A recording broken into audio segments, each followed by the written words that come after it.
It's a Midget Mustang, home-built. This is the cockpit of the airplane. It has an EFIS, which is the big rectangular instrument at the top. All the other gauges are just backups.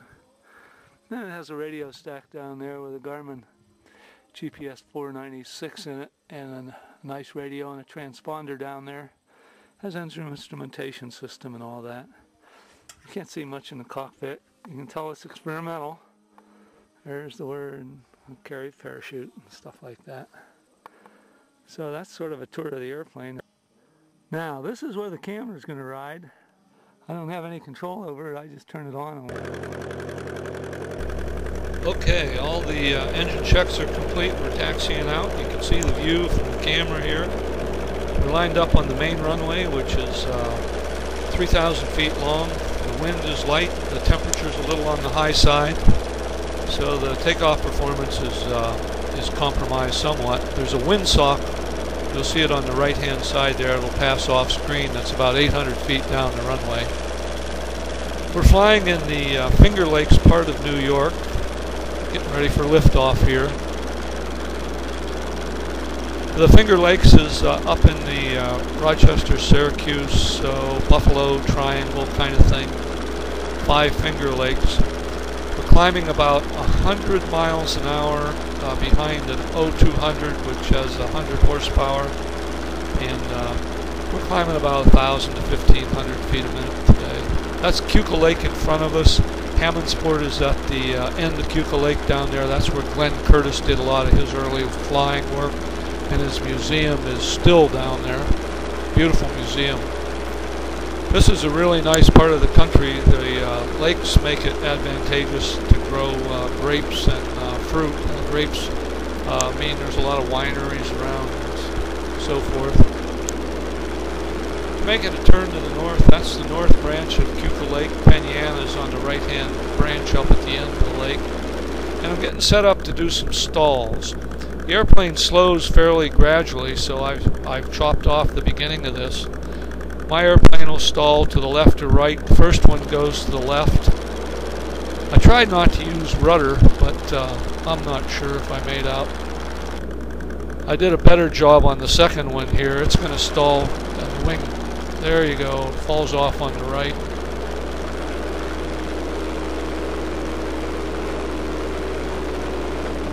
Now I'm going to get set up and do a couple aileron rolls. I'm not going all that fast, about 150 miles an hour. I didn't use full stick deflection, so the plane actually rolls a little faster than what you're seeing here. I knew the camera was going to break up, and that's the reason I slowed it down a bit. I'm going to do a steep turn to the left. I love to do steep turns in this airplane. I like to roll it over to 90 degrees and pull hard for as long as I can, and then, as everybody who's done this knows, you can't do that for too long, and so now you see I've taken some of the bank out. The airplane is extremely sensitive from a controls point of view. It's not a heavy-handed airplane, and it's just a delight to fly. It loves to pull G's, and it doesn't care aerodynamically whether it's right side up or upside down. I'm going to set up here and make a low pass down the runway in the same direction that I took off.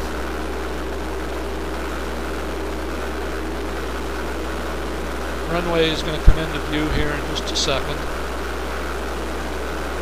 Okay, there's the runway and the hangar, and we'll just fly down to the end of the runway here and make a nice pull-up. Here we go. It doesn't take long to get up to traffic pattern altitude. There we are. We're up there.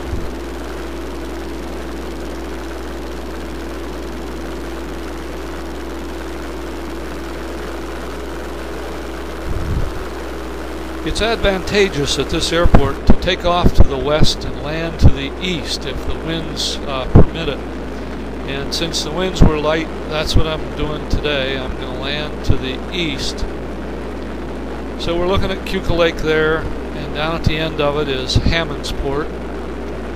And we're sort of on a base leg right now. We'll just keep the turn going here. The airplane is so clean, I wondered how it was going to do coming in for the landing approach, but with 2 or 3 notches of flaps it comes down nicely, about 500 to 700 feet a minute at about 1400 RPM showing. There's the runway out there. I don't know if you can tell, but this end is a little lower than the main part of the runway, so for this landing I'll fly down into the valley, so to speak, and then fly up over the hill and land on the main part of the runway. You'll see the hangar disappear just briefly there.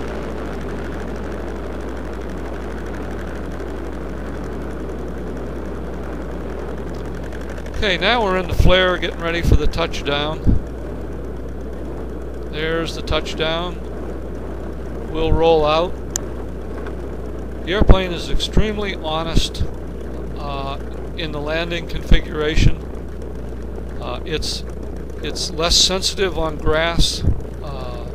I did notice a difference in sensitivity landing on pavement.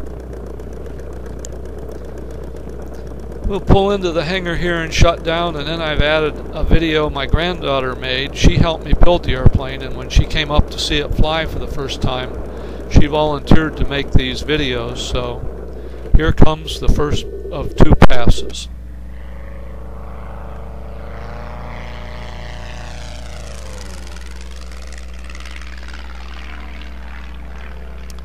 There we go. We're going to go up to traffic pattern altitude and do it again.